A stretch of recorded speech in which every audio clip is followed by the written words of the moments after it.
The Messiah said, "When you come to know yourselves, then you will become known, and you will realize that it is you who are the sons of the living Father. But if you will not know yourselves, you dwell in poverty, and it is you who are that poverty." Magandang gabi mga kapatid. Salamat sa panahon. Pasensya na, medyo late na ako pumasok. Una sa lahat, gusto kong ipaalala sa bawat sisi. Mga sisi lang po ba ito? Walang mga treasurers dito? Meron po. Ano po yan? Combination po. Combination. Okay. Mga sisi, ECC, treasurers. Gusto kong gusto kong linawin sa inyo na sa loob ng kingdom ay may sistema. Hindi pwedeng walang sistema. Hindi talaga pwede na walang sistema. Kaya ang inuna kong inilagay noon is Joshua. Maraming pumalag. Maraming nagalit. Maraming lumayas. Dahil sa Joshua. Sabi ko, ano bang kinagagalit nila sa Joshua? They are there for a purpose. May purpose yan.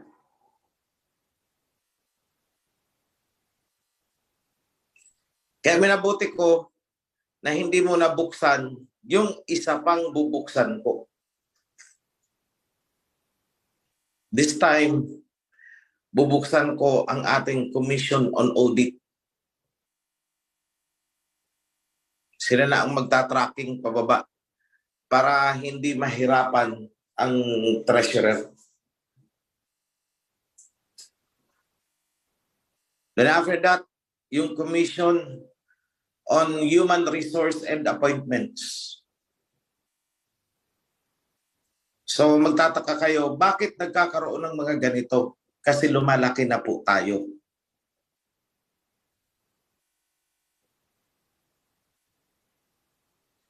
We are now a miniature government.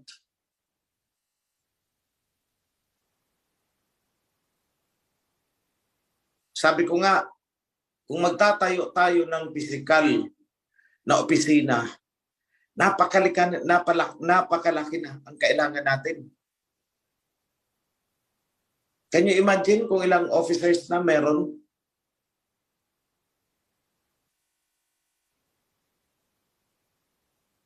Isang malaking building na pong kailangan natin.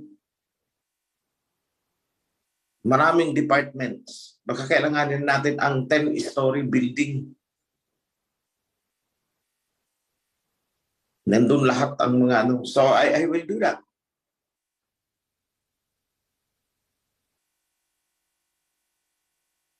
Hindi po ito basta-basta asosasyon lang na ini-imagine niyo, no?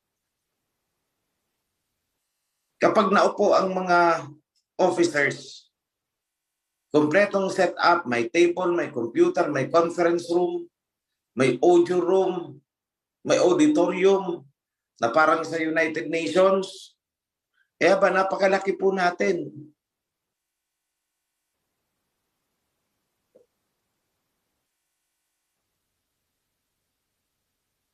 May mga hinihintay lang ako mga bagay-bagay na kailangang maihugpong na sa foundation. And the foundation is just a temporary thing.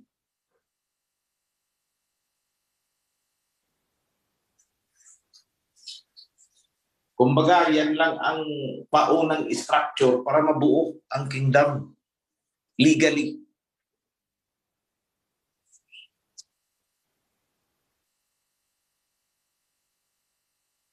So, gusto kong balikan ninyo yung salita ng Messiah. Andiyan niya sa New Testament, o mga priest, hanapin nyo na lang kung nakikinig kayo. Ang mapagkakatiwalaan sa maliit ay mapapagkatiwalaan sa malaki. Bakit sinabi yan ng Messiah? Isipin nyo mabuti muna. Bakit sinabi ng Messiah na ang mapapagkatiwalaan sa maliit ay mapapagkatiwalaan sa malaki. Small responsibility, kapag ginawa mo ng tama, ibig sabihin pwede kang humawak ng malaking responsibility.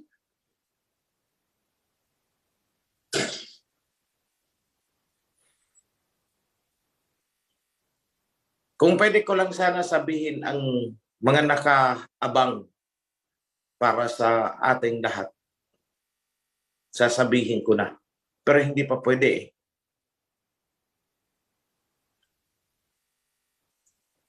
At mangyari man, malamang hindi ko na sabihin. Dahil may mga nganib na tao.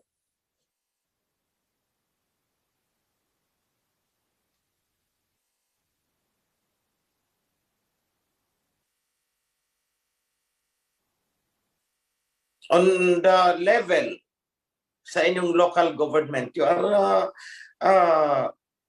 the local DILG.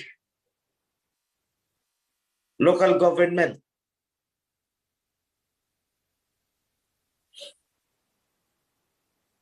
May national government. Huwag niyong i-defy ang national government. Dahil yan ang nagdadala ng lahat-lahat. Yan ang may oversight eh. Yan ang tumitingin na lahat ng departamento ay gumagana, gumagalaw, nagpa-function.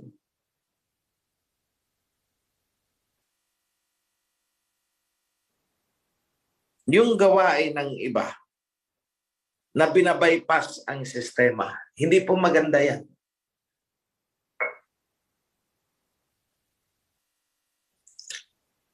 Yan po ay nagbibigay ng pagkakataon. It gives a window to corruption. Why? Binabypass kasi ang sistema. Lalo na sa pananalapi. Never do it. Dahil ang master control kung paano ang flow ng pananalapi ng isang organisasyon ay nanggagaling sa taas. Isa lang po ang entrance point. Isa lang. Then it flows down kung saan siya dapat pumunta. Sundin po natin ang sistema.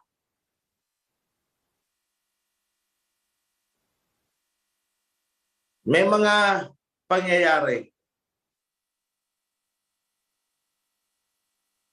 na katulad ng pagtatayo ng HOP. Klarado yung instruction namin mula sa simula.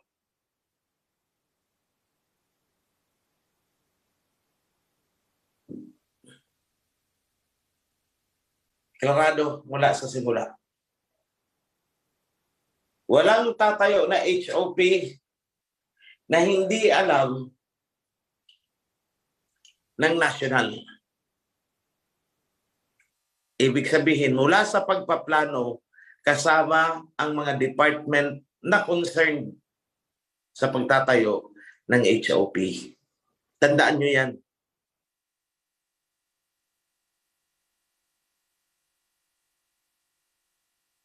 Yan ang isang bagay na binaypass ni Rowie sa Cebu. Ano nangyari ngayon? Di ba't nawala? Napunta sa kamay ng mga magnanakaw?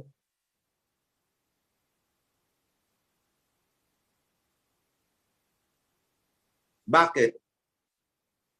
Binaypass kasi ng ilang mga sutil natin na kapatid sa Australia, yung protocol.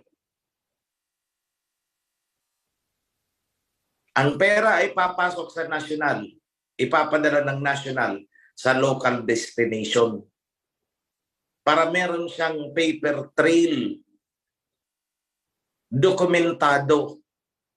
So, yung itinatayong HOP ay hindi pwedeng tangayin ng may mga vested interest. Binaypas ng Australia, binaypas ni Roe Celeste sa Cebu. Siguro ko may ano din yan eh. May vested interest din kasi itong mga donors sa Australia. Gusto nilang isiklude ang Cebu at the time, at the earliest point. Kaso pagdating ng panahon, sila-sila nagpukpukan. And the winner is siyempre kung saan nakatayo ang HOP. Siya ang panalo.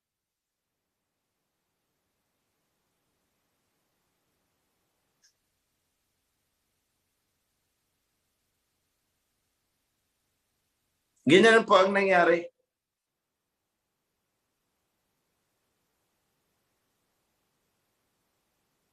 Kaya hindi ko nahahayaan na mangyari pa ulit yan. Unang-una, i-comply ang legalities. Ano ang usapan tungkol sa lupa na pagtatayuan yan?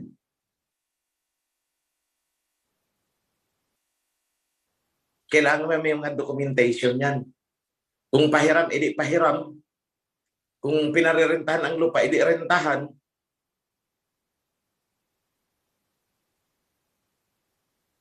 There must be a document. There must be a contract. And that applies to all. No exemption po yan. Huwag niyong sabihin sa amin na kasi ganito ang purposana namin, ganito, ganito. No, no. Kasi involved ang pera, ilagay natin sa tama. Kung hindi ilalagay sa tama at magsasarili kayo at magkakanya-kanya, para ano pa na nag-organize tayo bilang isang katawan, one body.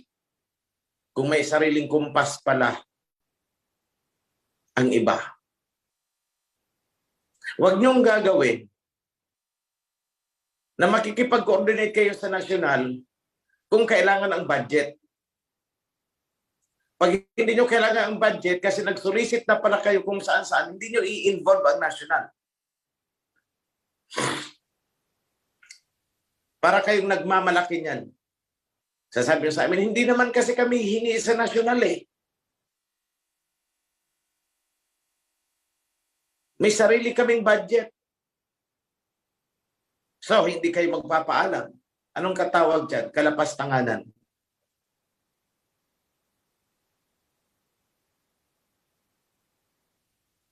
You cannot pirate.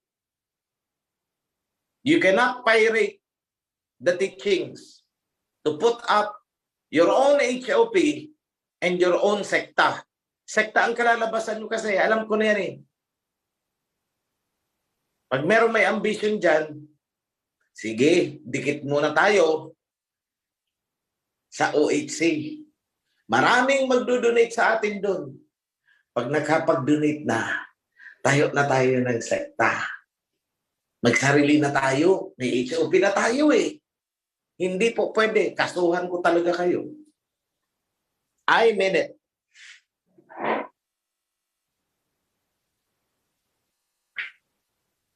Kaya ginagawa ng iba yan, binabypass ang system.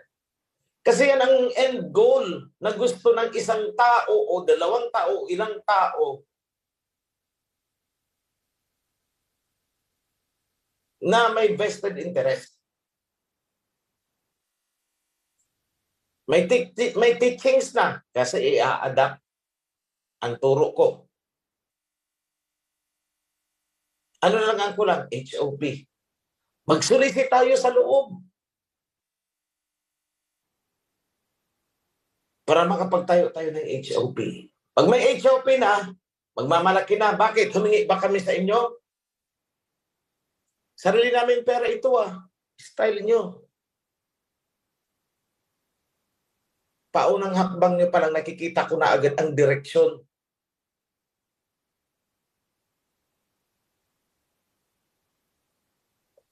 But are you part of the kingdom sa gagawin nyo? Hindi. Laglag kayo.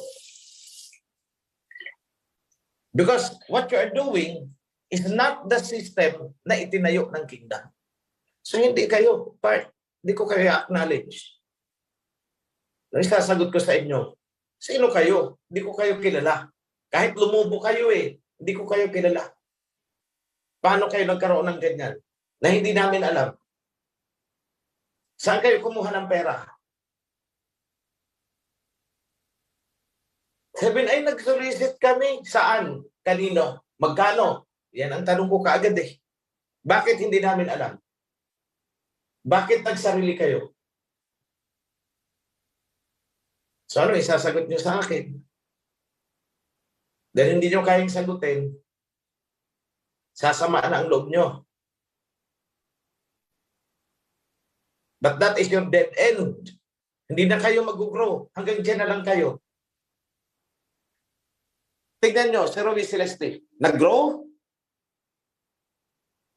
Hindi. Hanggang ngayon, ganun pa rin sila. Hindi na sila lumaki.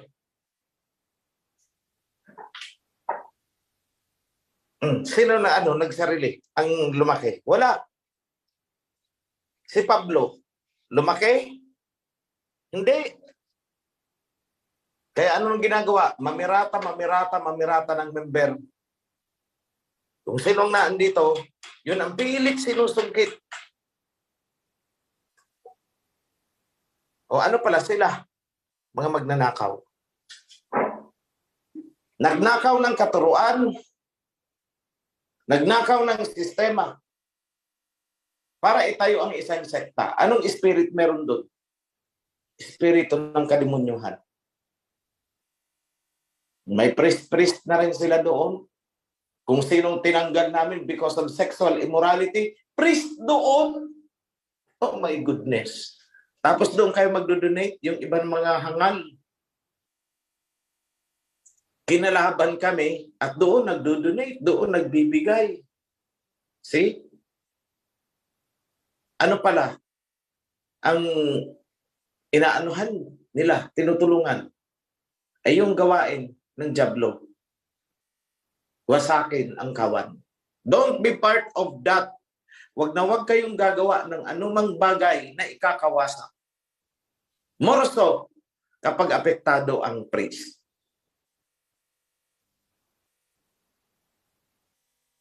Muntik ka na.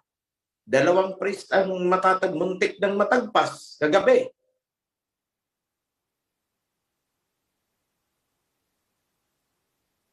Dahil sa pag-bypass. Pangatlo sana, kanina, muntik na, isa pang priest.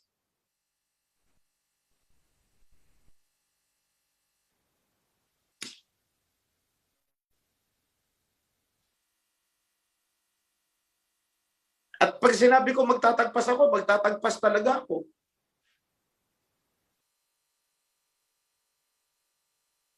Kasi sa una, tingin nyo dyan, wala naman kaming ginagawang masama Kasi hindi nyo nakikita kung ano ang masama doon sa action na ginagawa ninyo. Basahin nyo ang buong Proverbs. Makikita nyo dyan ang importance ng pagsunod sa instruction, sa advice, sa counsel, sa orders.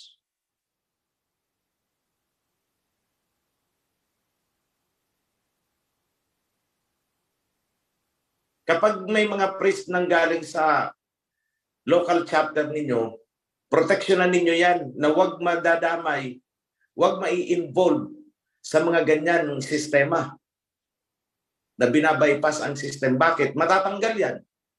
Matatagpas yan. Anong dahilan? Money issue. Pati yung pagkatao ng priest, sisirain ninyo.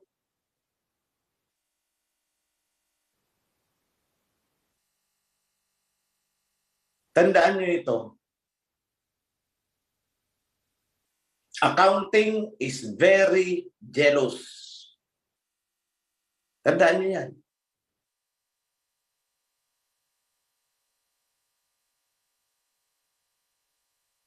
Dahil hindi natin dito papayagan ang wara-wara. Di pwede yun.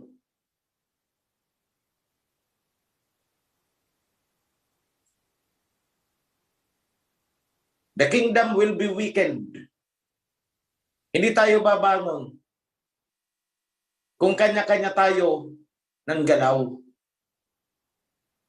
Imagine niyo ang isang grupo ng mga sundalo, batalyon, kung nagkakanya-kanya at hindi sumusunod sa komando ng chief commander, mananalo ba sila sa digmaan? Hindi.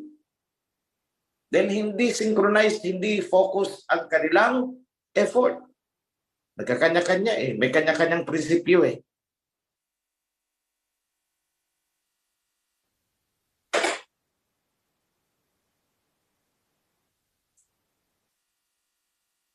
Something big is coming.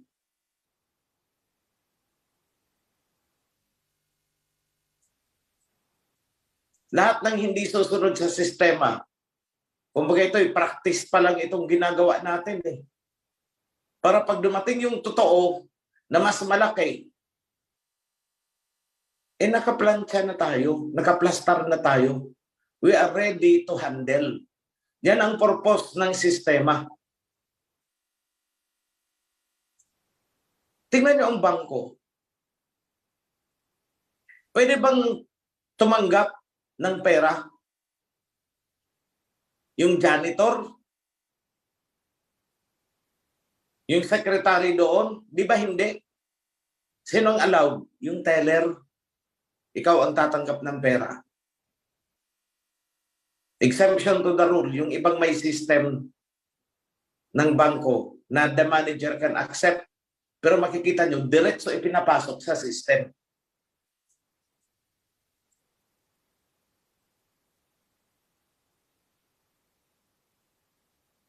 Wala kayong makikitang officer ng bangko na tatanggap ng pera na hindi ididiretso kaagad sa system. Wala. Wala po kayong makikita. Subukan nyo. Mag-deposit ako, ihatid mo sa bahay ng isang teller. Bahala ka na ha, basta ako may tiwala sa iyo. Pwede? Hindi. Pag nalaman ng bangko yan, tanggal yan. Kaya nung sasabihin, ay hindi ho ako pwede tumanggap ng pera. Punta ka sa branch bukas. Hindi, badalang kung may extra relationship kayo, kamag-anak nyo talaga, pakideposit naman ito o close kayo. Pero ang punto doon, hanggat hindi na ipapasok sa bangko, walang pananagutan ang bangko. But that practice is being discouraged by the bank. Not only discouraged, bawal talaga yan.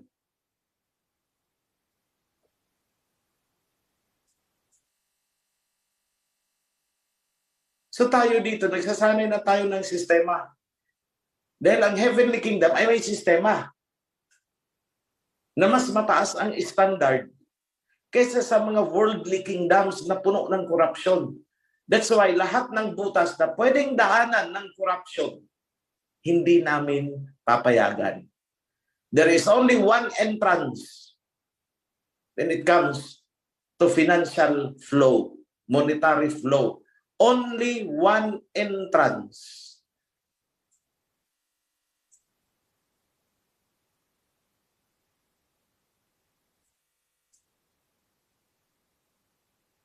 At yun ang ginawa namin. Do not bypass. Huwag kayong dadaan sa bintana. Dumadaan sa bintana, binabypass ang entrance. Ano yan? Nandyan din sa Bible. Mag-ingat sa mga dumadaan sa bintana. Mga magnanakaw yan. May itinalaga na daanan. Bakit hindi ka doon dumaan? Ba't sa bintana ka dadaan?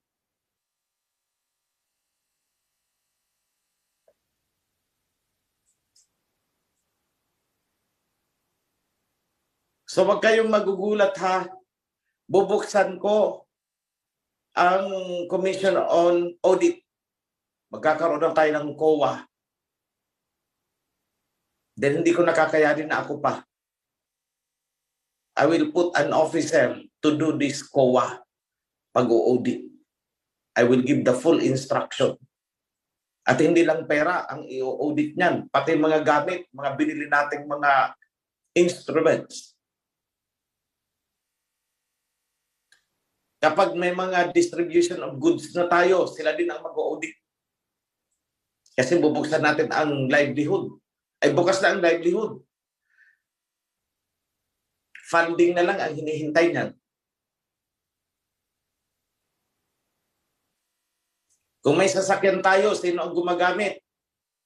Anong pinagagamitan? Anong odometer reading? Paano nagkaroon ng reading na ganito kalaki? Ng konsumo ng fuel na ganito kalaki? Saan nyo dinala? Saan nyo ginamit? May mission order ba? May travel order ba? So ganyan natin masisafeguard to make sure na ang mga vehicle natin ay hindi magagamit sa kung ano-anong purpose lang.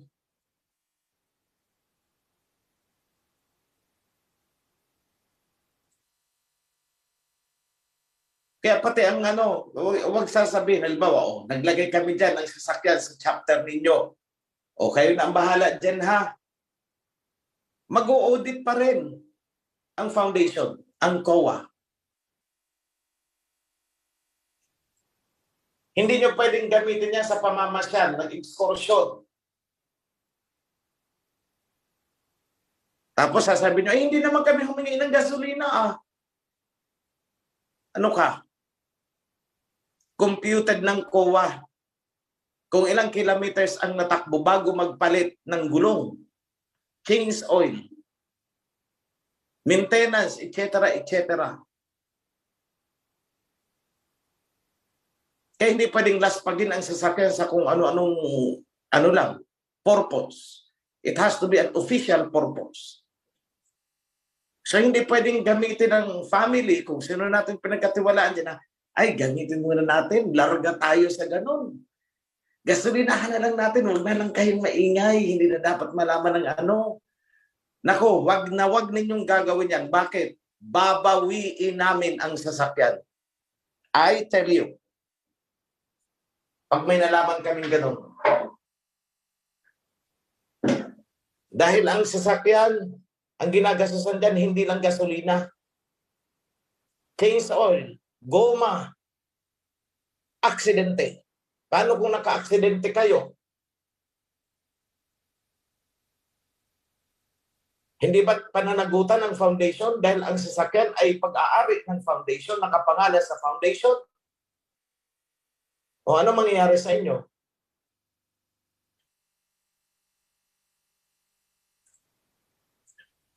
So kung hindi official travel na walang kinalaman sa purpose ng kingdom, hindi pwedeng gamitin ang sasakyan.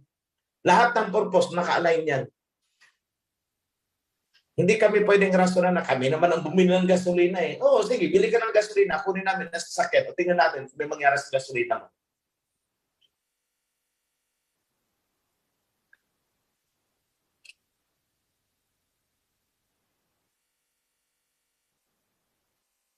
At tandaan nyo ito, walang lihim na hindi nabubunyag. Mabubunyag at mabubunyag yan. Makakarating at makakarating sa amin. Malalaman at malalaman ko. Diyan nagpapauna ako eh. Why? Nasa purchasing tayo ng mga equipment ngayon, ng mga vehicle. At lahat yan ay may purpose. Hindi para sa akin, kundi para sa kawan, kung saan kailangan.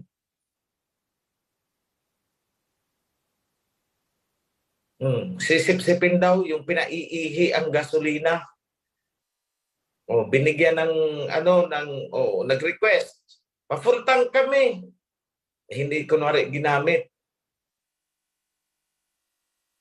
Tapos sisip-sip ang gasolina tinatransfer doon sa kabilang sasakyan. Hindi rin po pwede yan. Bakit? Odometer reading eh. May mileage ang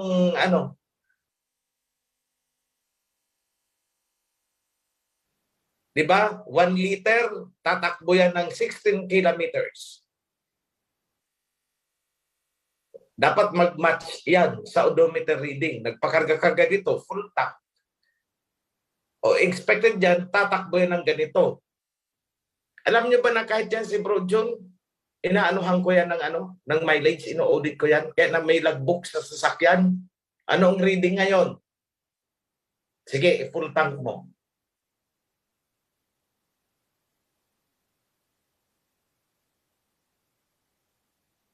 Nagmamatch yung reading at saka ang fuel consumption. Eh kung pinaihi, o kung may sasakyan kunwari si Bro June, itinatransfer doon ang gasolina. Teka lang Bro June, 5 kilometro lang ang naitakbo sa odometer reading? Bakit nagsushort ka ng 5 litro? 1 litro ba kada 1 kilometro ang kinukonsumo? Nangyari siya. Ganyan po kahigpit ang audit. And all of those, alam ko, walang lulusutan dyan. Magtanong kayo sa mga marunong mag-drive.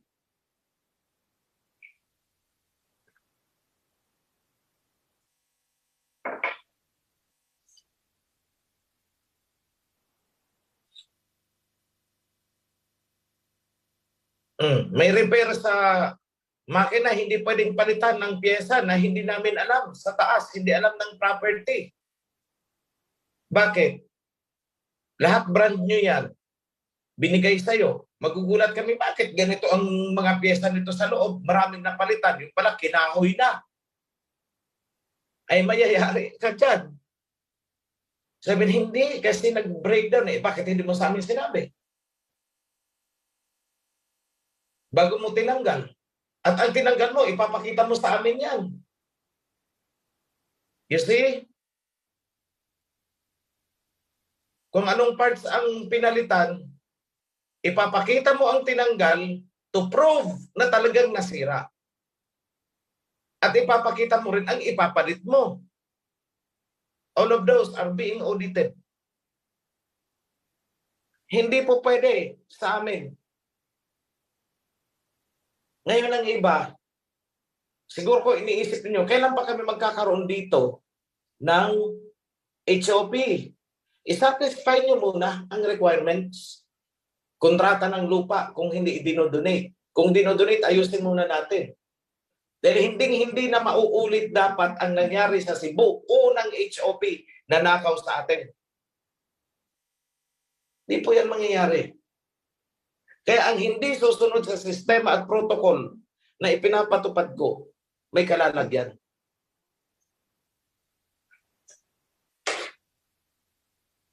At wag na wag kayong tatanggap ng pera na donation ni ganito, donation ni gano na hindi namin alam. Kasi ang tanong ko sa inyo, magdodonate ba yan kung hindi dahil sa akin? Magdodonate ba sa inyo? Hindi. O bakit ayaw nyo ipaalam sa head office? Bakit ayaw nyo ipaalam sa akin? Why? Yan ang unang tanong ko dyan, bakit hindi nyo pinaalam?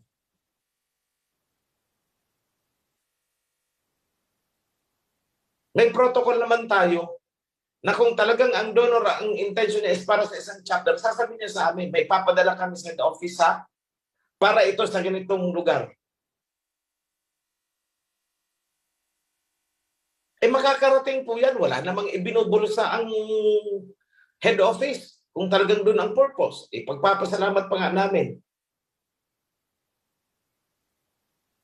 Pero hindi pwedeng tuloy-tuloy ang donation, lampas na pala sa budget, tanggap ng donation doon sa lugar na yun.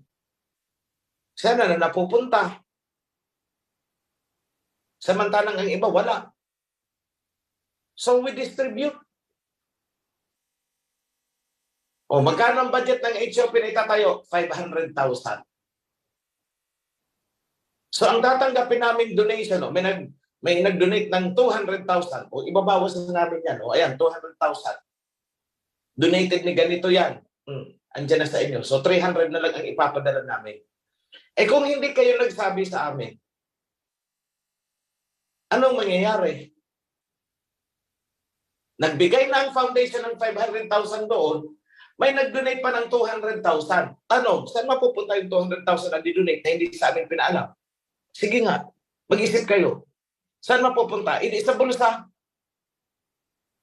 Now, corruption has set in. Why? Binabypass kasi ang protocol. Binibigyan nyo ng pagkakataon si Satanas para magkasala kayo.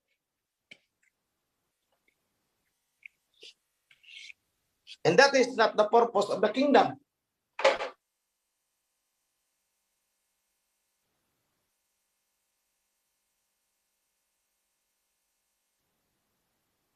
Kung titikisin ninyo ang national at dumating yung mga problema sa inyo, saan kayo hihingi ng tulong? Hindi ba sa national? Naiisip nyo ba yun?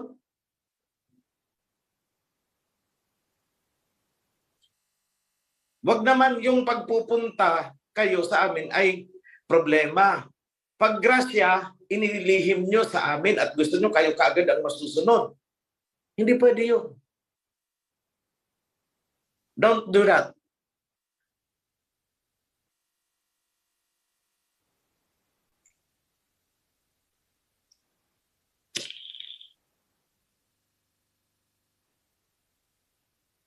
May mga safeguards po kami. Mga protocol na naka-establish. Para matulungan kayo na hindi kayo magkasala. Because biblically, may pananagutan talaga kayo.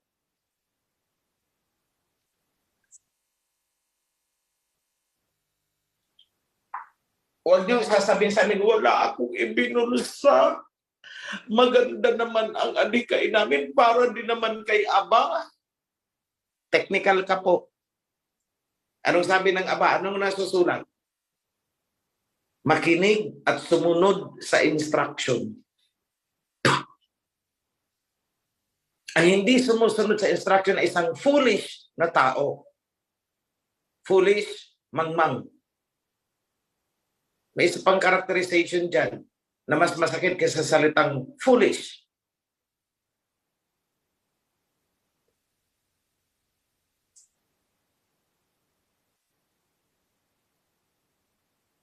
Maraming binabadgetan ang foundation. Maraming binabadgetan ang head office.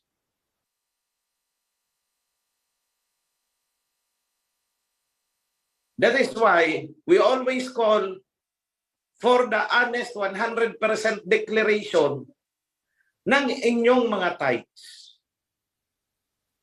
Darating ang printing ng Torah. Paano tayo makakapag-imprenta ng mas malaking bulto kung bawat tithes na dumating sa inyo ay ginagamit nyo na dyan immediately? Eh dito sa amin, nagpapaseparate ako paunti-unti.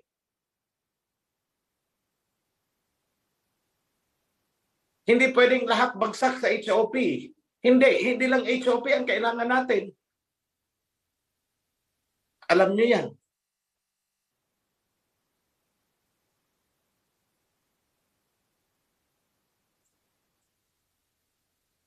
Oo, lahat yan para kay Aba. Pero the question is, alin ang dapat unahin? Yun ang hindi nyo alam. Sagutin nyo ang tanong, anong dapat unahin sa dinami-dami ng pangangailangan ng kawan?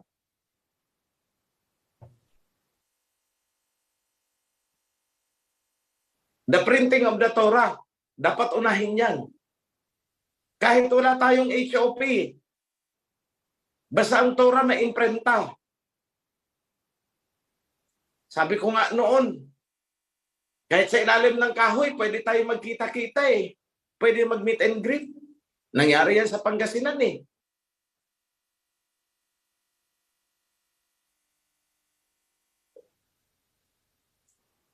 Nag-meet and greet sila sa ilalim ng mangga. Mangga ba yun? Andito ba yung Pangasinan? Pero unti-unti, oh look at them now. Inunti-unti. Tulong-tulong. But ang point doon is cooperation. Kaya pati ang lupa, sinecure muna. Ops, huwag kayong magtatayo muna. Muntik nang ma-technical din sila doon eh. Muntik na. Kaya nung nagka-problema ang Pangasinan, anong sabi ko sa kanila? Kasi kayo, hindi nyo sa amin pinaalam ang mga desisyon ninyo. Muntik silang mawasak doon. Dahil nag-away-away. That is, to the best of my memory, nagtalo-talo na sila. Which is hindi mangyayari kung sumunod sa tamang instruction. Andyan siguro yung Pangasinan. I hope you are listening to what I am saying.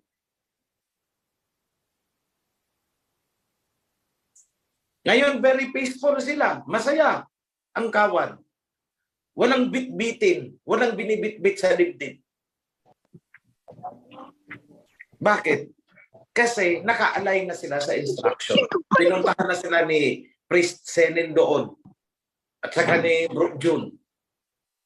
O, hindi maganda. Ito, sabihin ko sa inyo, ang hirap kaya para sa mga leaders na may binibit-bit sa dibdib dahil hindi siya nag-fully declare sa head office. Humaharap siya sa akin na hindi makatingin ng diretso dahil alam niya sa kalooban niya na meron siyang sinusuway. That I tell you. CC Treasurer hindi makatulog sa gabi. Bakit? Nangangamba. Baka ma-found out. Huwag nyo nang ilagay ang sarili nyo sa ganun. Dahil mamumroblema talaga kayo. At kung nagkataon na may priest na naandyan sa inyo, madadamay yan. As I had said, kahit priest tatagpasin ko kapag na-involve sa mga ganyang klaseng transaction.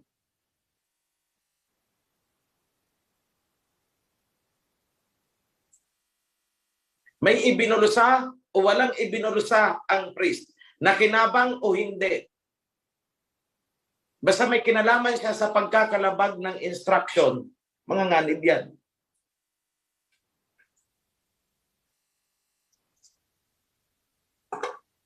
Yan ang totoo po dyan. Ganyan po kahigpit ang national. At may rason kami bakit kailangan maging mahigpit. Buhay na patotoo, ayan, ano ang nangyari sa Cebu. At sinabi ko, hindi na mauulit yan. From now on, hindi na ako magtitiwala. Pasensya na ha. Pag-usapang pera is a big temptation.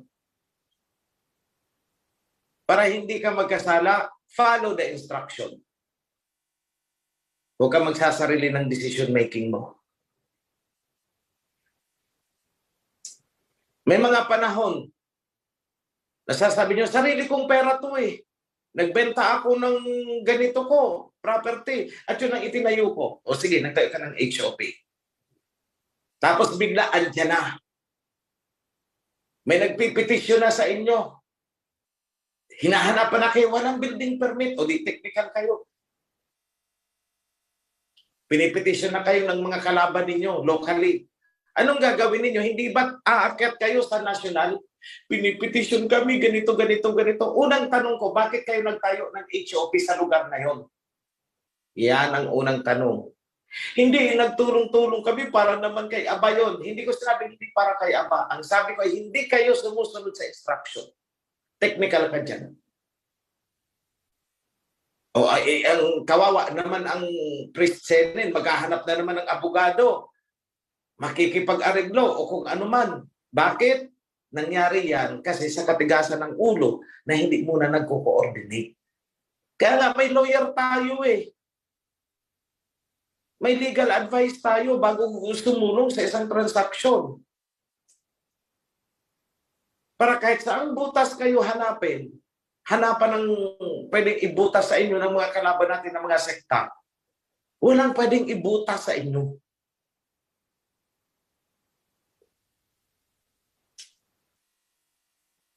Yan po, mga kapatid. Sana hindi nasasayang at napapaspas yung dila ko, natutuyuan ng laway ang aking lalamunan, kabibigay ng instruction. Please, wala na pong lalabag dyan. Nakikiusap ako.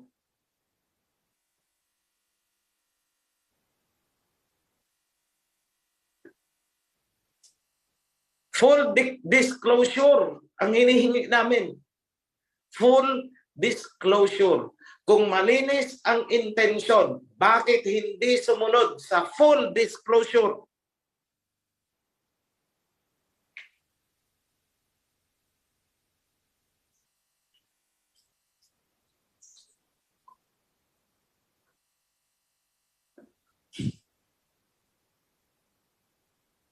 Yan lang.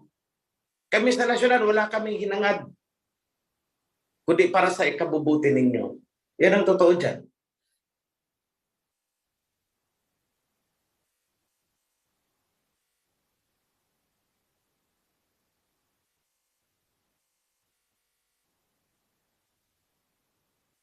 Now, I'd like to give you one verse. Pero gusto ko kayo na ang magbasa.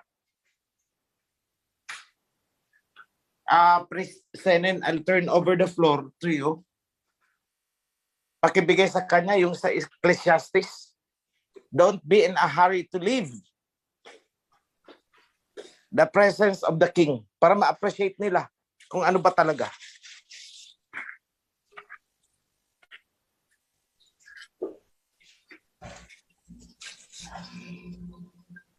Thank you, bro. Opo, salamat po, Manlari. Let me see.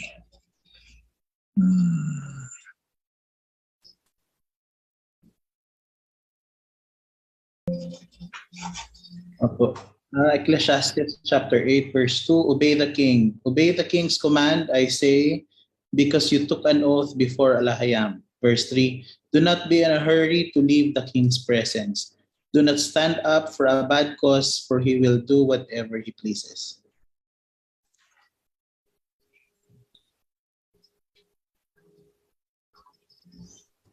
Yeah, yan na.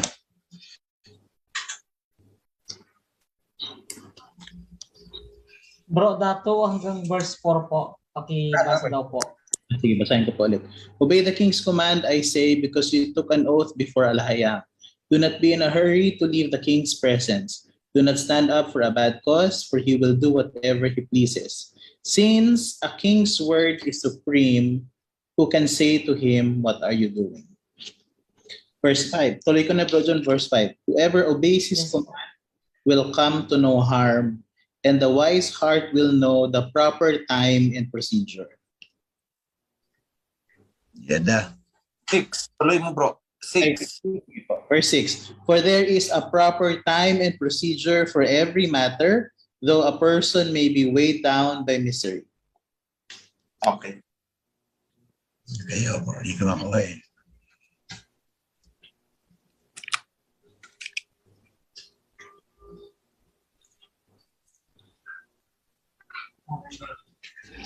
Sa verse 6, for there is a proper time and procedure for every matter.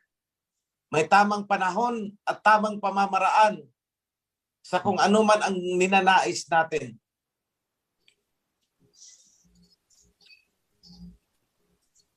Though a person may be weighed down by kagipitan. Yan po.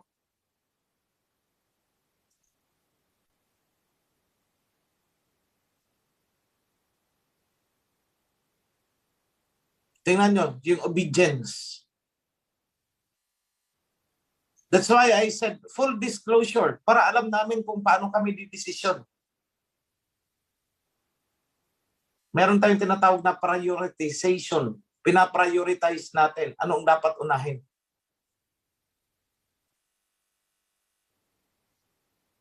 So back to you, bro, Senen.